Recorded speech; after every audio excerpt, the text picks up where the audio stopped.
to Angloscope with Valerie Marzak. Let's speak English. Come on, you can do it. Hey, welcome back. Welcome back to English Made Easy. This is the English version. Pour la version française, veuillez sélectionner dans les playlists English Made Easy version française.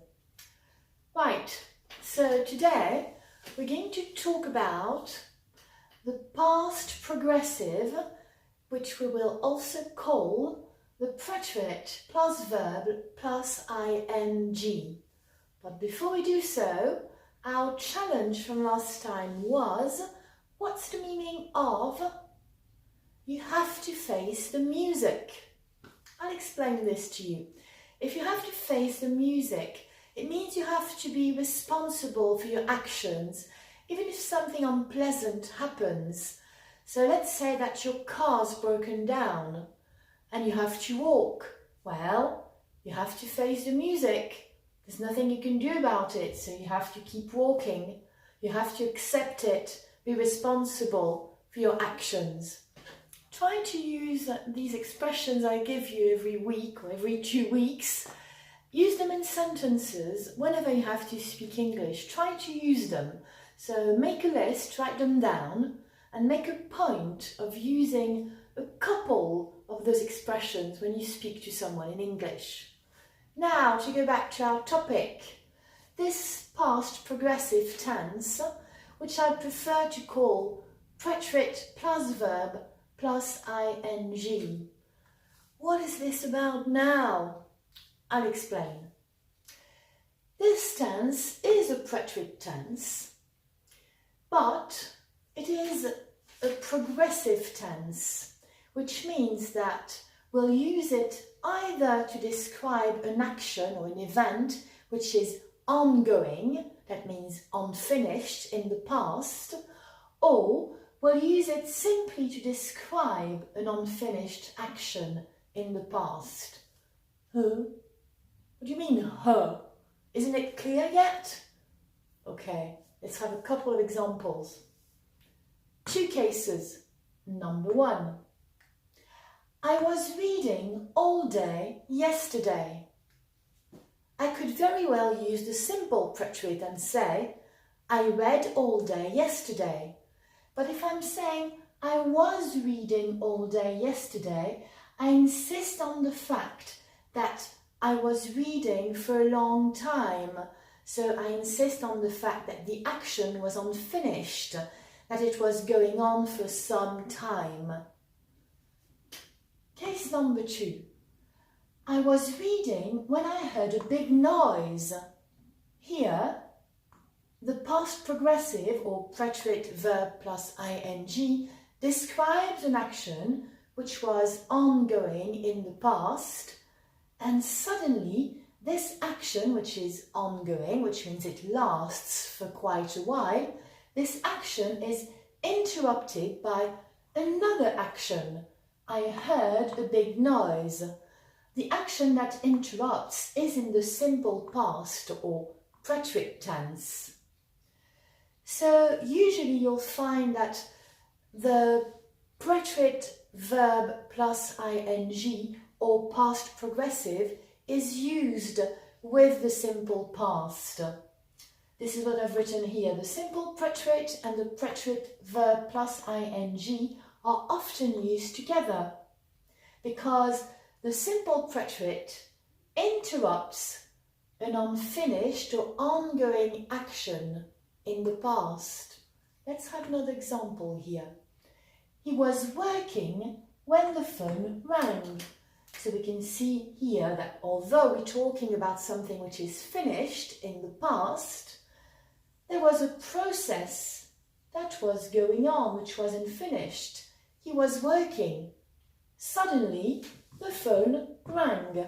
Here I'm using the preterite tense or simple past because this is just an event which comes and interrupts this ongoing process. Still difficult? It isn't really. Just 2 cases, remember. First case, You insist on the fact that the process is ongoing or unfinished. I was reading all day yesterday. Second case, you're describing an event that was unfinished in the past and that got interrupted by another event. Now, let me switch over the whiteboard and we'll try and see how to use this tense in English. Just a few seconds. Back. How do we form this tense, which I prefer to call preterite plus verb plus ing, because it shows us how to use it. Let's have a look together. This is our preterite tense, also called simple past or simple preterite. Just one tiny little remark. You may write it preterite in English this way. There's also another way, which is without the E.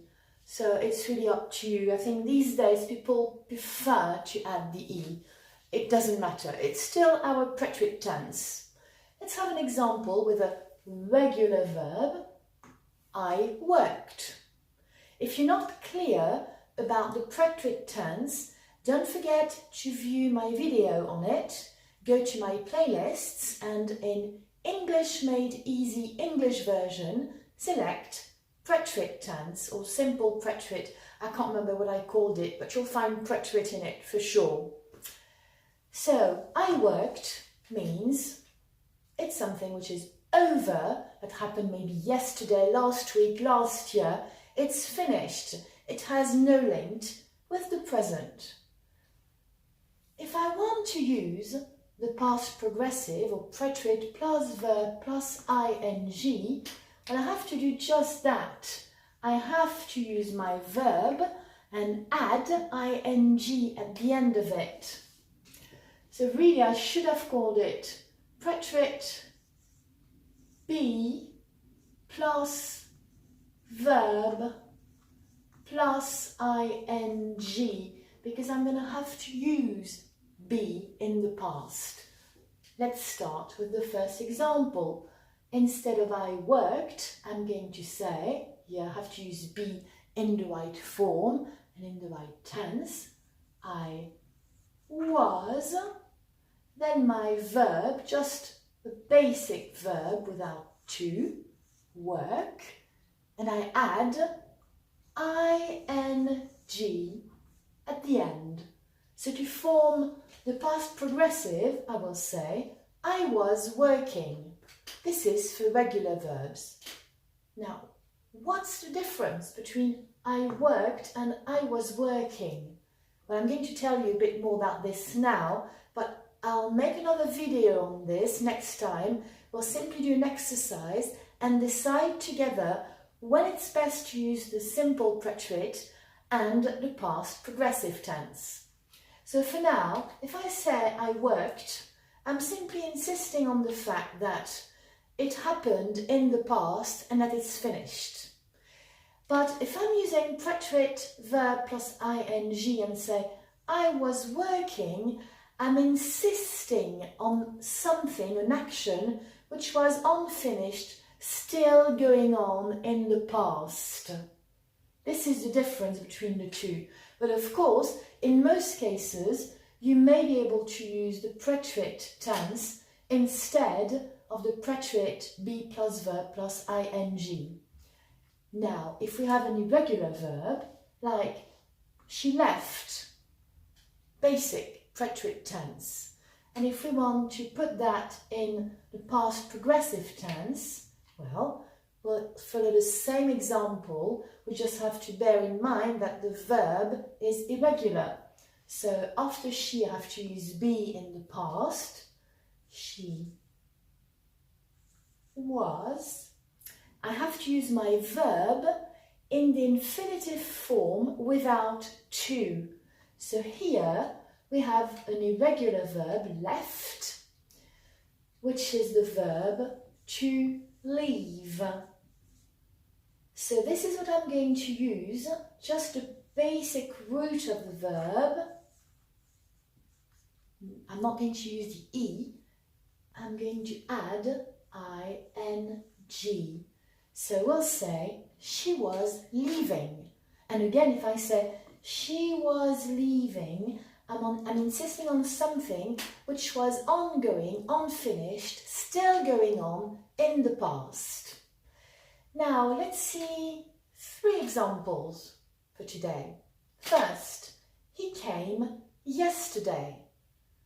How are we going to put this in the past progressive form? Well, we'll follow our rule, which is here. Came is an irregular verb, the verb to come. So I'm going to say he, then I'm going to use be in the preterite tense. He was, came verb to come. I drop the E and I add ing. He was coming yesterday. Let's try another sentence. She played tennis all day long last Friday. To play is a regular verb. Let's put this in the past progressive form. Maybe here it will be easier for you. She, then be in the past. She was. My verb in the infinitive form without to. She was play plus ing. She was playing all day long last Friday. Last example for today. We went to Paris last year. Went is an irregular verb. It's the verb to go. Yes, that's right. Remember, you have to learn those irregular verbs. So in this sentence, first, we add our pronoun, we, then be in the past. Be careful with we. It's going to be were and not was. We were. Then our verb in the infinitive form without to, go. And at the end of it, we add ing. We were going to Paris last year. So basically, again, the difference is that if I'm using just a simple preterite tense, and if I said to you, we went to Paris last year, I'm simply stating an event which occurred in the past. But if I'm saying, we were going to Paris last year, I'm insisting on a process, something which was ongoing, and it really calls for the simple preterite. We feel like saying, we were going to Paris last year when our plane was delayed, for example. So that's why usually we find the simple preterite and the past progressive tense together, because one action, the simple preterite, interrupts the ongoing process. Now, for today, this will be it on this topic. Try to understand when we use the preterite plus verb plus ing or past progressive tense, and try to view again these examples. Next time, as I said, I'll make a video. It will be an exercise and we'll decide together which preterite form we have to use. Will it be the simple preterite or the past progressive, also called preterite plus verb plus ing. Hey! Before you go, first, don't forget to like and subscribe. It encourages me. Thank you in advance. And a small challenge for next week. What's the meaning of only kidding? If you speak French, this is actually the challenge from the French version. For those of you who don't speak French, I'll give you the answer next time, unless you know it, and if you do, please leave me a comment. Where are your comments? I see some comments on Facebook, but it's much better if you actually leave me a comment on YouTube, because I can have a look at it instantly. On Facebook, it's a little bit more difficult for me from my phone. See you next time. Take care. Bye.